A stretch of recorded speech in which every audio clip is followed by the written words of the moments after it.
Anyone here live in a dormitory? You ever live in a dorm? That's an experience I think everyone should get, but not for very long, right? Yeah? They're kind of like jail cells for college people. They're made out of cinder blocks. They've gotten nicer now. Like, you guys have got it way nicer. Back in the day when we went to school, it was like, there were tiny little jail cells made out of cinder blocks.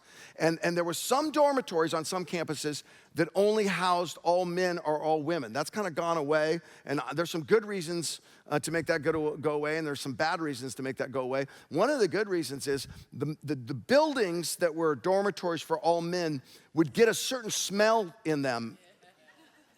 Oh, I just got did you hear that Facebook? It was all the people laughing that had been to dorms like that. I mean, they really do. And you can't get it out. I don't care how much you steam clean it. It just does not come out. You get all these 18-year-old teenage musky boys wearing Axe body spray, and it just gets in there. And I had this buddy named Brian Nodder. How can I tell you about Brian? Brian was in the Army Reserve. He had a huge Bible he carried everywhere. He came from a really dysfunctional background, and Jesus had just radically changed his life. And he just beamed. He just was the happiest guy you ever met. He was small, he was wiry, he had a giant Bible, and because he was in the Army Reserve, he had a bigger knife. He was always showing you his knife, like, look at this knife, this is incredible. And he'd go out in the woods and pray, and one day he came to me and said, Curt, I want to move into the all-guys dorm, Beck Hall. And I was like, Brian, it's a zoo in there. It's everyone in there is so ungodly, and it's all the drinking, and it's just crazy. It's not a good place. And he goes, no, I want to go in there, and I want to change that place. He's like, come on, we can do it. And I looked at him, I said, no, I'm going to live in Carmody, Monroe. It's quieter. So he took this guy, a buddy of mine named Henry, and they went in there. And in 3 months, revival broke out. One guy after another got saved, one guy after another. And I always thought, why was he so effective in such a dangerous and ungodly and distracted and loud? I mean, they made fun of us before he went in there. They didn't want anything to do with Christians before he went there. And I realized it was this. Brian had been so deeply shook by Jesus that even 5 minutes with him would start to shake you. This is exactly what happens to the third group in this story. The shook up spread hope. They didn't know what happened to Lazarus. They didn't understand what Jesus was doing. They didn't know all the prophecies of Zechariah. These Greeks were like, could you just get us a meeting? We have so many questions. Even his own disciples didn't figure it out. What they knew is they saw a dead man come out of a grave. When you see the real life of Jesus, when you see the real resurrection, when you see inside out life transformation, it shakes you. And you naturally start to shake the people around you. Here's the key. Authentic faith spreads personally. I am so thankful that we've got a great comms team around here at Bayside, and they put Instagram up and they put Facebook up, and every once in a while we'll buy some advertisement here or there or the other place. But I want to tell you, all of that pales in comparison to a person that's had an encounter with the love of God telling another person that it's possible for them to have an encounter too.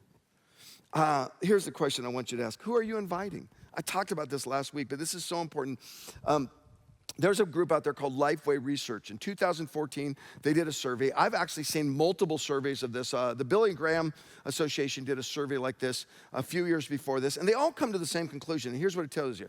How do people respond to an invite to church? 67% say a personal invite from a family member is very or somewhat effective. Almost 70% say, if a family member invites me, I'll come. I see this every single Easter and Christmas. There's mom just worshiping, and there's her adult son just going, okay, I'm here again. And by the end of the service, his heart is softening. Then it says 63, just 4% less, a personal invite from a friend will be somewhat or very effective for them. In other words, here's my conclusion. Family and friends, according to the data, are open and waiting for you to invite them. And you can do it. You know, when I went off to college, I stopped going to church. I barely went to church when I was in high school. I didn't come from a Christian family. I went to this thing called Young Life. I got radically changed. I started going to this small Baptist church, and I went off to college, and I just fell back in my old ways, and I started partying, and I started drinking, and I started doing all this stuff that God didn't want me to do. And a guy invited me to church. His name was Gary.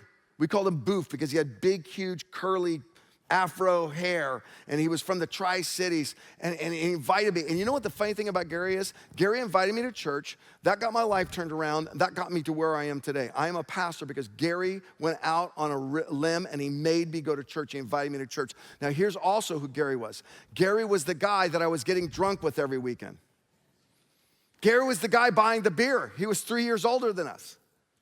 And one morning, Gary knocked on my door, dehydrated, blurry-eyed, bloodshot, both of us hungover, and he said, we got to stop this. We need to go to church. You're coming to church with me. If God can use Gary, God can use you.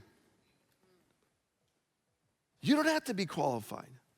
You just have to be willing.